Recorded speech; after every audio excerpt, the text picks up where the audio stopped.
Vamos a la expectativa. ¿Cómo están los pormenores y los detalles? Este equipo humano que lidera el abogado Luis Almeida Morán, junto a mis compañeras, el privilegio de estar rodeado de damas, tanto la licenciada Mayra Espinosa, la licenciada Keila Salazar. Le saluda a Roberto Figueroa. ¿Cómo está usted? Arquitecta Pierina ¿Cómo Correa. están?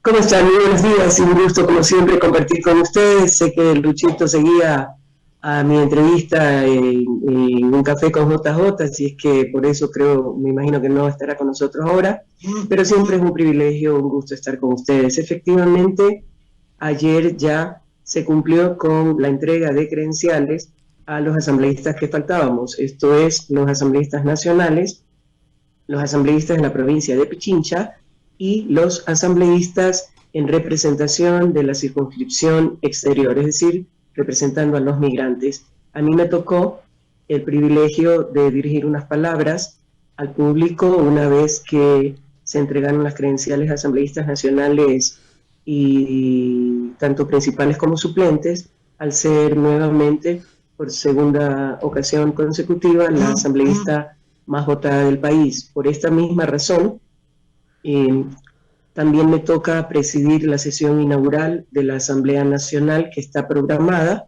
como señalaste, dentro del marco de la ley, para este viernes 17. Mucha gente dijo, que sí, que el manoseo, que hablan de varias fechas. No, se habló inicialmente del 20 para la posesión o sesión inicial de la Asamblea y del 30 para la posesión del binomio y transmisión de gobierno. ¿Por qué razón? No había cómo definir fechas exactas porque dependían todavía los resultados oficiales, que dice la ley artículo 91 del Código de la Democracia, que en caso de elecciones anticipadas, como consecuencia de muerte cruzada o revocatoria de mandato, el binomio presidencial debe ser posesionado dentro de los 15 días posteriores a la promulgación de los resultados oficiales. ¿Qué pasa? Los resultados oficiales me parece que fueron el 5, pero a partir de ese momento se abre el plazo de 3 días para apelaciones, impugnaciones u otras acciones que están contempladas en el Código de la Democracia. En esta ocasión, al no haberse presentado ningún documento, ninguna apelación, el día 8 de noviembre quedaron en firmes esos resultados. Por lo tanto, a partir de esa fecha en que ya quedan sellados oficialmente todos los resultados inamovibles, comienza el conteo. 8 más 15, 23. Por eso se fijó ya de manera definitiva el día 23 para la posesión y cambio de mando. El presidente Daniel Noboa inclusive quería adelantar un poco más, pero ahí sí, por temas logísticos, era imposible. Recibimos las credenciales el 13, el 15 la recibe el binomio presidencial. Nosotros hasta el 17 tenemos que entregar toda la documentación que se requiere para ya ser oficialmente vinculados a nómina de la Asamblea en calidad de funcionarios públicos. Luego se instala la Asamblea, se procede a elegir en esa sesión autoridades que integran el Consejo de Administración Legislativa, secretario y prosecretario, o sea, un presidente, 2 vicepresidentes, 4 vocales, secretario y prosecretario. En una segunda sesión que ya convoca quien haya sido electo para dirigir la Asamblea, se conforman las comisiones, 15 permanentes y 2 ocasionales, y ya al interior de cada comisión, quien ha encabezado la lista de integrantes, son 9, todos tenemos que estar, excepto el presidente de la Asamblea, es quien hace una autoconvocatoria para, dentro de la sesión de esa comisión, con los 9 integrantes, se procede a elegir presidente y vicepresidente. Hasta ahí llega el tema de autoridades en la Asamblea propiamente dicha. Ahora, ¿por qué pusimos el 23? Porque es la fecha máxima que nos permite la ley y porque desde el 17, asumiendo que en una sola jornada se resuelva todo lo pendiente en esta primera sesión, hay apenas 6 días y un poco menos para poder desarmar todo el pleno de la Asamblea, las curules, las computadoras, el cableado, todo, para proceder a armar el salón con sillas y otros mobiliarios para acoger a los diferentes invitados, tanto nacionales como extranjeros y las autoridades para el cambio de mando y posesión. Eso es a grosso modo.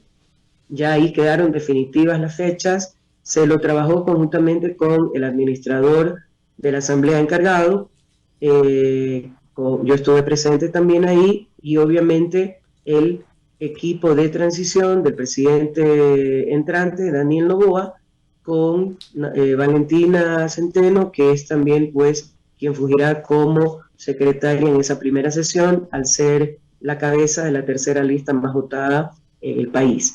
¿Qué otra cosa? Ya después de eso se procedió, una vez que quedó sellado, se procedió a comunicar desde la administración de la asamblea a los asambleístas para poder presionar un poquito con las fechas ya definitivas para que entreguen adecuadamente y a tiempo sus documentaciones y puedan de esa manera ser habilitados formalmente para ser parte de esa asamblea, de esa sesión.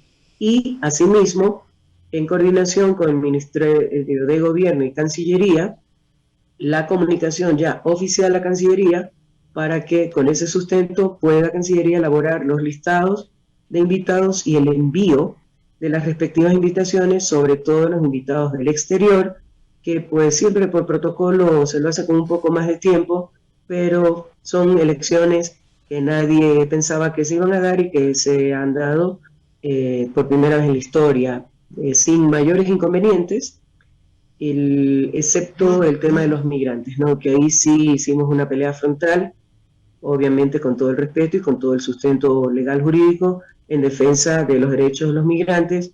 Y yo ayer en mi discurso señalé la apertura que tuvo el CNE para analizar mi pedido de nulidad de esas elecciones y repetirlas de manera presencial, no telemática, adjuntando el informe de la OEA respecto del desastre que fue la votación telemática y recomendando volver a lo presencial, y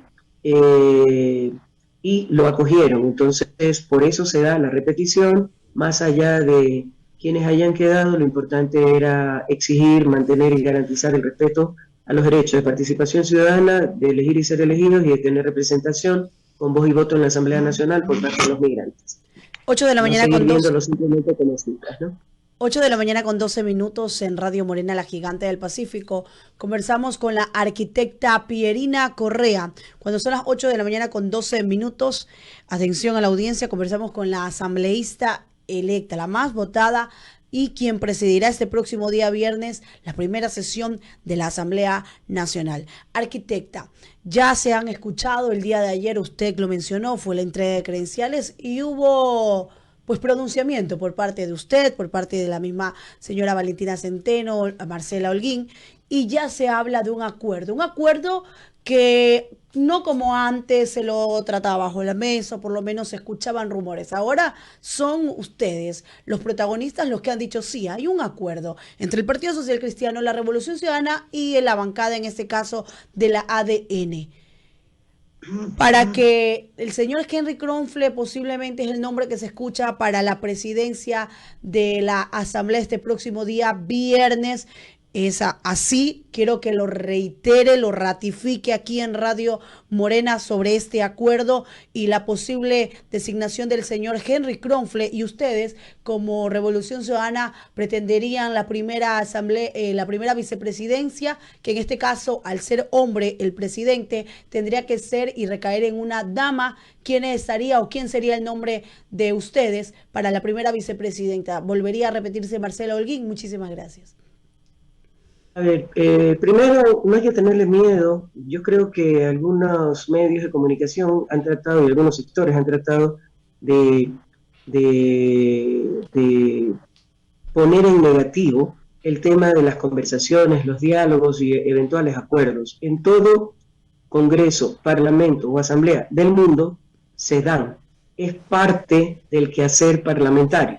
Con mayor razón, si es que no hay una sola agrupación, bancada o bloque que por sí solo tenga los votos suficientes para aprobar lo que se esté analizando. Para mí, inclusive, aunque hubiera un movimiento que por sí solo lo pudiera hacer, yo creo que el diálogo es sumamente constructivo. Dialogar no quiere decir renegar de principios, darle la espalda a una línea ideológica o o hacer algo, como usted señaló, bajo la mesa, como pactos con connotación negativa. No, el diálogo debería estar siempre presente entre personas racionales, con madurez emocional y política, porque estamos en la Asamblea Nacional en representación del pueblo ecuatoriano, no mía a título personal, ni siquiera de mi movimiento propiamente dicho. Entonces, ¿qué sucede? Nosotros dimos la apertura para conversar con todos los sectores de la Asamblea, todos los sectores que estén representados, inclusive con a lo que nos referimos como minorías o independientes, aquellos que llegaron de a 1, de 3, de 5, como consecuencia de votaciones locales por el nuevo método de Webster que beneficia a las minorías. Entonces, y dijimos, estamos aquí a disposición, aunque somos el bloque mayoritario, pero no suficiente, para hablar con todo aquel que tenga la apertura para hablar. Entonces, hubo el acercamiento con ADN, que es el partido de gobierno. ¿Y qué pasa? Es lógico. Estamos ante un evento histórico, elecciones anticipadas, como consecuencia de la muerte cruzada, disolución de la Asamblea, un tiempo cortísimo, apenas años 5 meses, para tratar de trabajar y dar soluciones a tantas necesidades angustiosas del país. Imagínense lo que sería que le diéramos la espalda a la posibilidad de articular trabajo entre la Asamblea Nacional y el Ejecutivo. ¿Por qué recalco lo de articular? El Ejecutivo, para poder implementar sus acciones y decisiones, las que tenga que tomar, duras o no, necesita un marco jurídico, un marco legal, para no tener problemas luego con Contraloría, con Fiscalía, con lo que sea. ¿Quién da el marco legal? La Asamblea Nacional. Es nuestra función, legislar y fiscalizar. Entonces, ¿qué mejor escenario que aunar esfuerzos? Nosotros hemos hecho un llamado a la unidad, a sacarnos las camisetas políticas para trabajar por un mismo objetivo, recuperar la patria de las condiciones en que está. Y eso requiere unidad, requiere madurez, requiere tener claro que ponernos a pelear, a confrontar, no nos lleva absolutamente a nada, o quizá a algo malo como entorpecer el trabajo en la Asamblea, boicotear o entorpecer también, poner obstáculos a la viabilidad para tratar las diferentes leyes que están en las comisiones y las nuevas que eventualmente entren. Recuerde que Daniel Noboa señaló que ingresaría a la Asamblea una ley económica urgente cada mes. En un tiempo tan corto hay que trabajar y trabajar bien. Y qué mejor que hacerlo en conjunción con las otras fuerzas políticas. Esto no quiere decir que siempre vamos a estar de acuerdo. Habrá diferencias, como es lógico, y ocurre hasta entre hermanos en la familia. Pero con madurez, con diálogos, con sustento, podemos llegar a eso. ¿Cuál es la base de los acuerdos que hemos estado conversando? Legislativos, sobre ejes programáticos legislativos, cosas que el gobierno necesita canalizar para reactivar la economía, para recuperar la seguridad en nuestro país, para impulsar la generación de puestos de trabajo, entre otras cosas, que son las necesidades, el clamor de la gente. Y en seguridad no me refiero solo a seguridad ciudadana, sino también a seguridad jurídica. Sin esto, sencillamente, pensar en inversión extranjera es una quimera, ¿ok? Entonces, hemos conversado con todos. ¿Por qué un supuesto acuerdo entre Noboa y, digamos, el partido de gobierno y el Partido Social Cristiano? El gobierno, como les digo, hay que articular trabajo. No somos suficientes con 51 votos. Somos la mayor fuerza, pero no suficientes.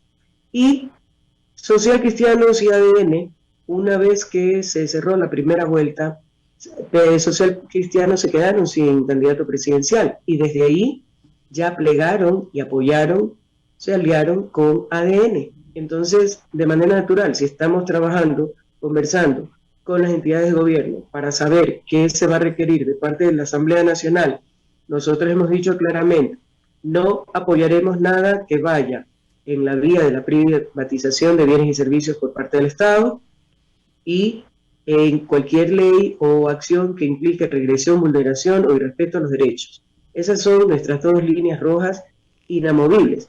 Pero después de eso, a ver, ¿qué vas a necesitar? por ejemplo, para segundo y definitivo debate está la ley de riesgos. Estamos frente al fenómeno del Niño. Ya empiezan a sentirse en algunos sectores los estragos. ¿Cómo no vamos a trabajar algo de manera conjunta si estamos hablando de que incluso podríamos estar salvando o perdiendo vidas humanas si no tomamos decisiones conjuntas? Darle cuerpo al eje programático, arquitecta Pierina Correa. Usted me preguntaba, aquí está ya en el estudio el abogado Luis Almeida Morán para este encuentro a través de la magia. Un gran abrazo. En realidad yo felicito. Te vamos a extrañar, Luchito, en la asamblea. No, la verdad es siempre con ustedes ahí ayudando en lo que se pueda, ¿no? Felicito y aplaudo este gran acuerdo. El país lo ha visto así. Hay unos 2 o 3 por ahí que van a decir en su resentimiento tonto que no están de acuerdo, pero hay que felicitar y aplaudir este gran acuerdo de desprendimiento cívico para justamente tratar de reconstruir y fortalecer a la patria ecuatoriana. Todo principio. Sí, es así. O sea, si no se conversa, como dije, no es que vamos a estar de acuerdo en todito, pero sí en una base. Y ya te digo, el compromiso de dar las condiciones de gobernabilidad como lo hicimos. En el 2021 hicimos lo mismo y fue Guillermo Lasso el que incumplió el acuerdo. Ahora, acá solo mencionamos estas 3 fuerzas políticas. ¿Quién ha puesto barreras para no conversar? Construye, dijo, con los correístas ni a la esquina, ¿ok? ¿No quieren conversar? No hay problema. Pero hay otras bancadas, hay otros asambleístas pequeñitos que están buscando organizarse también para formar una bancada y también con ellos hay la predisposición para hablar y entiendo que incluso se ha hablado ya con algunas de esos grupos. Entonces, entendamos que nos tiene un solo objetivo, sacar adelante al país y eso requiere de todos. Nos guste o no nos guste, requiere de todos. Así que no hay que asustarse por acuerdos. Como dije al inicio, Lucho, no sé si me escuchaste, sí. Parlamento, ¿por qué se llama parlamento? Parlamento viene del italiano parlare, hablar, dialogar. Y de parte del hablar y el dialogar vienen los consensos o los acuerdos. Cuando lleguen o se tengan que tratar las diferentes leyes, analizaremos cada ley por separado, veremos de qué manera podemos fortalecer, de qué manera podemos aportar para que salgan las mejores leyes posibles para el pueblo ecuatoriano. Entonces, yo creo que vamos por buen camino, no hay que satanizar los diálogos ni con quienes, ya les digo, llegamos por movimientos políticos porque así lo dice el Código de la Democracia, pero una vez sentados ahí, somos 137 representantes del pueblo ecuatoriano y somos quienes llevamos su voz. La mayoría del pueblo ecuatoriano no hace política partidista. La mayoría del pueblo ecuatoriano está saturado de las broncas de la política, está saturado de las campañas políticas. Quieren tener el tiempo para ver cómo resuelven parar la olla en casa, tener trabajo, mantenerlo. Si están enfermos, ver cómo acceden a salud. O sea, y eso no tiene que ver con izquierda, derecha, centro, arriba o nada. O sea, eso tenemos que entender para poderle dar viabilidad a la Asamblea, al trabajo del Ejecutivo y por ende al país.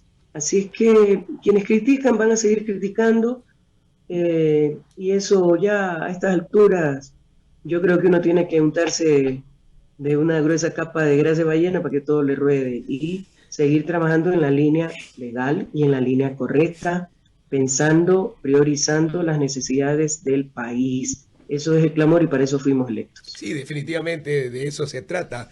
Ahí hay una suma de más o menos un 75-76% de voluntad ciudadana del Ecuador en esos 3 grandes grupos o 4 grandes grupos para bien del país. Así que hay que reconstruir el país, hay que volverlo a retomar, hay que darle fortaleza. Y en definitiva, ese es el fin supremo de toda la política. No es la bronca por la bronca, sino la reconstrucción, construcción y para darle el bien común a nuestra gente, para darle el buen vivir que la gente todos los días reclama. Bueno, en ese sentido hay que entrar a fiscalizar lo anterior, la ley así lo dice, para darle tiempo al nuevo gobierno que de una u otra manera tenga espacio para reconstituirse, para fortalecerse, para establecerse y en definitiva también hacer las leyes que están todavía en trámite en la Asamblea Nacional. Este es un gobierno de transición, pero que de todas maneras es importante, ¿no?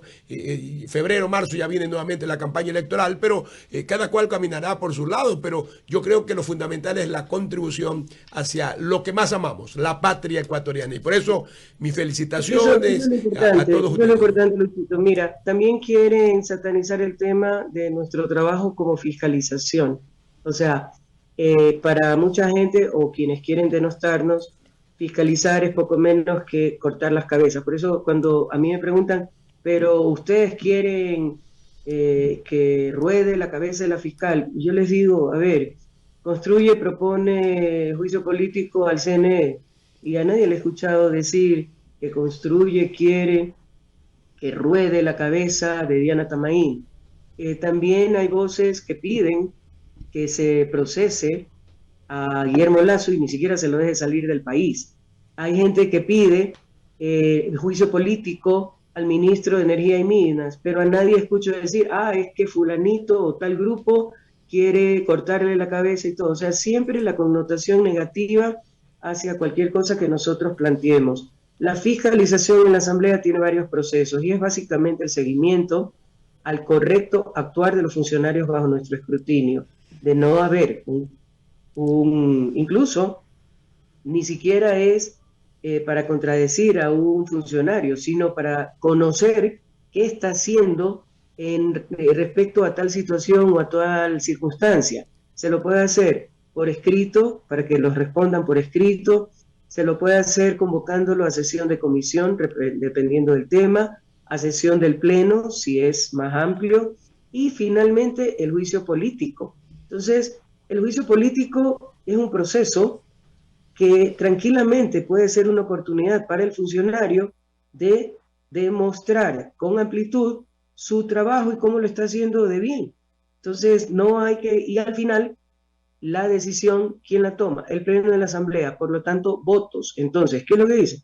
Presenten el juicio político y uno, como asambleísta, analizará si hay el sustento, si quienes propusieron el juicio político o los argumentos que se están presentando tienen razón, configuran las condiciones para una destitución o una sanción o no, y en función de eso voto. Entonces, es un proceso como el tratar una ley. Una ley puede ser archivada si no tuvo los votos de los asambleístas, o puede ser aprobada y luego el veto del presidente la puede mandar al traste. Entonces, entendamos los procesos legislativos para poder tener argumentos de eventualmente criticar o analizarlos. Entonces, hay 7 juicios que en este momento están pendientes. El juicio del presidente Guillermo Lasso, que la muerte cruzada ni lo desbarató, ni lo desapareció, ni lo archivó. Está suspendido. Por lo tanto,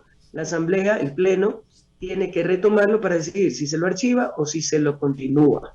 Luego, hay 6 juicios políticos que están en fila y la ley señala que hay que irlos evacuando en el orden en que fueron presentados. Construye ya dice que va a meter 3 juicios políticos más. Entonces, lo que haremos será que se respeten los procedimientos que señala la Ley Orgánica de la Función Legislativa, y si tienen sustentos las propuestas de juicios políticos a otros funcionarios que se presenten, pues habrá que darles viabilidad y al final, oyendo, haciendo uso del legítimo derecho a la defensa, escuchando los diferentes argumentos a favor e en contra, se analizará y se votará. Arquitecta Pierina Correa, a propósito de ese tema de la fiscalización, y primero saludar la postura del diálogo, de llegar a acuerdos en función del país, y decía, a propósito del tema de fiscalización y los juicios políticos que se vienen, extraoficialmente conozco que le han pedido que usted esté al frente de la Comisión de Fiscalización de la nueva Asamblea Nacional. ¿Usted está de acuerdo? ¿Usted podría participar en esa comisión como presidenta? Mira, yo no sé quién ha puesto eso en la palestra porque para nada, no es una comisión que me agrade para nada. Yo creo que quienes vayan a las comisiones, el ideal para mí debería ser en base a su formación académica, a su conocimiento, a su experiencia. Ojo, los nuevos obviamente no van a tener experiencia en ámbito legislativo, pero sí pueden tener experiencia en cierto tema, en cierta área, desde su práctica privada profesional. Entonces, porque la idea es ir a trabajar las mejores leyes yo no me veo para nada en la Comisión de Fiscalización y en ningún momento he escuchado mencionar mi nombre para eso, ni yo he mencionado para nada que, que yo quiera ir a la Comisión de Fiscalización, absolutamente para nada. No sé a quién se le ocurrió poner eso. Lo que he dicho es que también en la comisión vamos todos los asambleístas, excepto el presidente de la asamblea. Los 136 asambleístas vamos a repartirnos, no sé con qué criterio se lo haga. Ya les digo, para mí debería de ser un poco experiencia, conocimiento, meritocracia, para eso están los currículums de cada uno presentado, para tratar de poner las mejores condiciones en cada comisión, más allá de qué comisión sea. Por ejemplo, yo no me veo perfil económico para nada. Algo leo, algo entiendo, algo conozco, pero no me veo ningún perfil para fiscalización, para nada. Entonces, están también conversándose cómo eventualmente se integrarían, pero no hay nombres, no hay, o sea, el único nombre que se ha mencionado, y lo ha mencionado todas las fuerzas que están en principio en conversaciones, y además el mismo Henry Kronfle lo ha dicho, su nombre es el considerado para presidir la asamblea. A partir de eso, no hay más nombres que se hayan mencionado de manera puntual. Creo mucho yo en la meritocracia y en los perfiles, eh, pero algo que sí hay que tener en cuenta, el tema de la ley. La ley señala que en el CAL, por ejemplo, tienen que estar representadas todas las fuerzas políticas, inclusive minorías. Entonces, ese tipo de análisis, ese tipo de cosas también tienen que ser consideradas en el momento de las diferentes conversaciones. Ojalá que lo que se decida al final sea justo, sea lo correcto y sobre todo sea de beneficio para el trabajo que tenemos que hacer, tanto Poder Legislativo como Poder Ejecutivo, en un tiempo cortísimo ante las angustiosas necesidades de la gente. O sea, para mí, por ejemplo, yo uso mucho la frase, primero es la gente. Entonces tenemos que pensar primero en la gente y a partir de ahí tomar las mejores decisiones al interior de la Asamblea Nacional. Queremos agradecerle a usted, arquitecta Pierina Correa, asambleísta electa por la Revolución Ciudadana y quien presidirá la sesión de instalación de esta nueva Asamblea Nacional. Ojalá que no se repita lo mismo del señor Henry Kronfle con lo que ocurrió cuando era candidato a la presidencia de la Asamblea Nacional en la ocasión pasada. Un mensaje final cortito para Radio Morena a propósito de que usted estará al frente y todos los ojos del país. El mejor de los éxitos, porque tener el éxito del Parlamento es el éxito del pueblo ecuatoriano. Así es, todos los ojos puestos en la nueva Asamblea Nacional, arquitecta Pierina Correa, y en este viernes. Sí, mira, esperemos que no se repita. Los acuerdos son válidos, pero hasta el último momento se pueden romper, como pasó en el 2021. O sea, ya depende de la seriedad de quienes hayan participado en las conversaciones y de la palabra que empeñen para mantenerlo. Por otro lado, ratificar. Primero, agradecerles a ustedes por la oportunidad de conversar y por otro lado, ratificar una vez más. Nosotros somos legisladores y fiscalizadores. Estamos en la Asamblea Nacional gracias al voto popular y con el voto popular la confianza puesta en nosotros. No podemos traicionar esa confianza. Hoy más que nunca tenemos que ser ejemplo de trabajo, de transparencia, de ética, de responsabilidad, de seriedad y sobre todo de respeto a la ley y de hacer respetar la ley. Somos los que vamos a estar en primera plana y vamos a ser juzgados en función de nuestro trabajo. Así que los invito a todos los asambleístas a trabajar de manera conjunta, como un solo cuerpo, teniendo un solo objetivo, la patria, recuperar la patria en todos sus ámbitos, porque hoy nos necesitan más unidos que nunca. Así es que ese es el mensaje que voy a seguir dando y repitiendo. Creo mucho en eso y soy la primera dispuesta a trabajar, porque también me precio de ser coherente. Así es que un abrazo a todos y confíen en la Asamblea Nacional. Al final de este corto periodo seguramente estaremos ubicados en una mejor situación que lo que quedamos al ser disuelta la Asamblea. Ese es uno de mis objetivos también. Un gran abrazo, felicidades. Ha sido el diálogo con la arquitecta Pierina Correa, la asambleísta más votada, de la bancada más votada para esta nueva Asamblea Nacional que se posesiona el 17 de noviembre. Nos vamos a breves consejos comerciales y ya retornamos con más de Morena Noticias, primera emisión. El siguiente es un espacio publicitario clasificación P, apto para todo público. Si la placa de tu vehículo termina en 0, realiza la revisión técnica vehicular durante todo el mes de noviembre. Paga la